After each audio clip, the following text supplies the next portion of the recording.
తెస్సలోనికి రాసిన మొదటి పత్రిక 5వ అధ్యాయం 16వ వాక్యములో ఒక మాట ఉంది. ప్రతి విషయమునందు మీరు కృతజ్ఞతాస్తుతులు చెల్లించుడి, ఎలాగు చేయుట యేసుక్రీస్తునందు మీ విషయములో దేవుని చిత్తము అన్నాడు. కొట్టు చప్పట్లు ఒకసారి.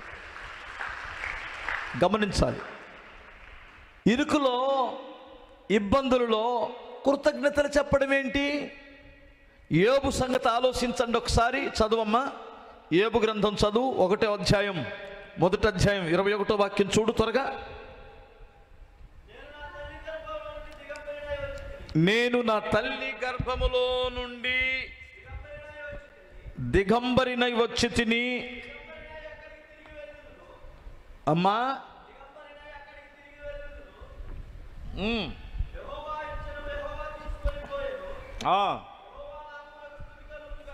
యెహోవా నామమునకు ఏం కలగాలి? ఏం కలగాలి? ఎప్పుడు?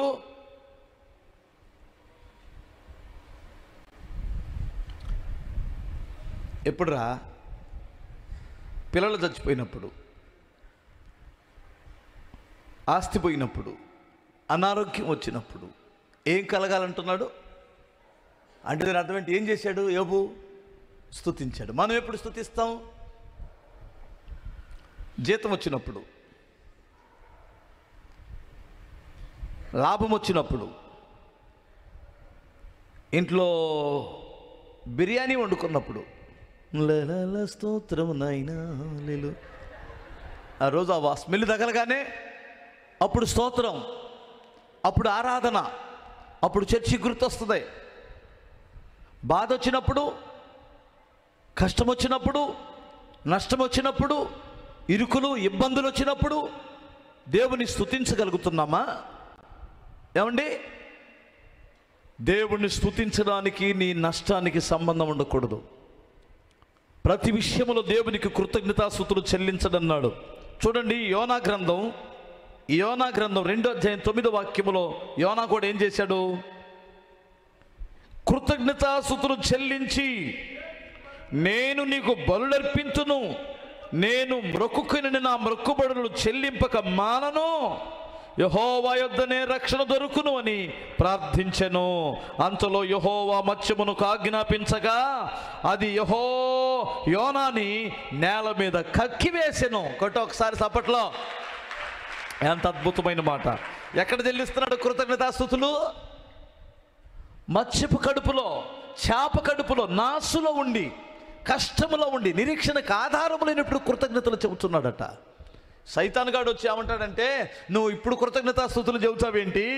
భార్య పిల్లలందరూ చనిపోతే కృతజ్ఞతలు చెబుతావా? ఆస్తి ఎంచబోతే కృతజ్ఞతలు చెబుతావా? ఇరుకులో ఉంటే కృతజ్ఞతలు చెబుతావా అని కదా సాతాన్ గాడు చెబుతాడు. ఆడి సంబంధించిన మనుషులు, ఏంటమ్మో ఇంకా ఉరుకుతున్నారే? ఈ ఘోరమైన మనుషులు చాలామంది ఉంటారు. అబ్బో, బైబిల్ పట్టుకొని ఎగబట్టుకొని ఉరుకుతున్నారమ్మా. ఈ సైతాన్ది ఎక్కడి నుంచి వచ్చి పిలవని పేరంటాం? పిలవని పేరంటామండి. డబ్బులు లేవని ఆడు సారా కొట్టుకెళ్ళడం మానుతున్నాడండి. చెప్పరేంటమ్మా? అప్పు చేసి బ్యూటీ పార్లర్కి వెళ్ళటంలా అబద్ధం ఆడుకోండి చెప్పండి. మీకు తెలిసిన వాళ్ళు లేరు? డబ్బులు లేవే అంటే మరి చూడాలి కదా ముఖమేక. 4-5 సార్లు కానీ బ్యూటీ పార్లర్కి వెళ్ళిందనుక ఆ అమ్మాయి, ఇక మరలా వెళ్ళకపోతే వెళ్ళాలి, తప్పదు. నువ్వు అప్పైనా వెళ్ళాల్సిందే, ఇరుకైనా వెళ్ళాల్సిందే, ఇబ్బంది అయినా వెళ్ళాల్సిందే. చూడరు, గుర్తుపట్టరు కదా. ఏంటి అర్థం కావట్లేదా?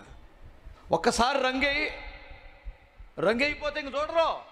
అందుకని అప్పో సప్పో రంగు తెచ్చుకొని వేసుకోవాల్సింది. లేదంటే ఇదంతా తెల్లగా అయిపోయింది, ఇదంతా నల్లగా అయిపోయింది, చూసే వాళ్ళకి చండాలంగా ఉంటుంది.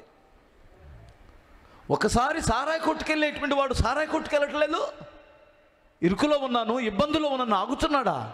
ఏమండి, కుటుంబం ఒక పక్క నాశనం అయిపోతుంటేనే ఆగనప్పుడు సమస్యను పరిష్కరించే దేవుని సన్నిధికి నిన్ను స్తుతించకుండా ఎలా ఉండగలం? ఆయన స్తుతించకుండా ఎలా ఉండగలం? ఓ మంచి పాట ఆనంద్ జయకుమార్ గారు చక్కటి పాట పాడారు, గమనించారా? నిన్ను స్తుతించకుండా నేనుండలేను. అదేనా? అరే, నా విమోచకుడు తెలుసులేరా నాకు. ఏదది? నా విమోచకుడా యేసయ్యా, నా విమోచకుడా యేసయ్యా, నీ జీవన రాగాలలో నీ నామమే ప్రతిధ్వనించెనే, నీ జీవన రాగాలలో నీ నామమే ప్రతిధ్వనించెనే. నా విమోచకుడా యేసయ్యా,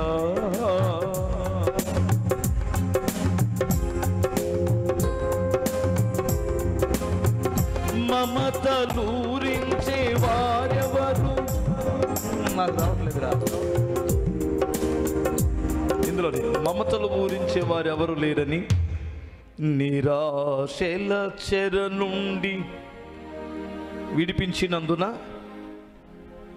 నిన్ను స్తుతించకుండా నేనుండలేను. మమతలూరించే వారెవరు? అదేనా? లేరని వస్తుంది, అది రాగం నాకు రావట్లా, మర్చిపోయా. దగ్గరగా స్తోత్రం చెప్పండి ఒకసారి. నిన్ను స్తుతించకుండా నేనుండలేను. ఆ పదం నాకు బాగా ఇష్టమైంది. నిన్ను స్తుతించకుండా నేనుండలేను.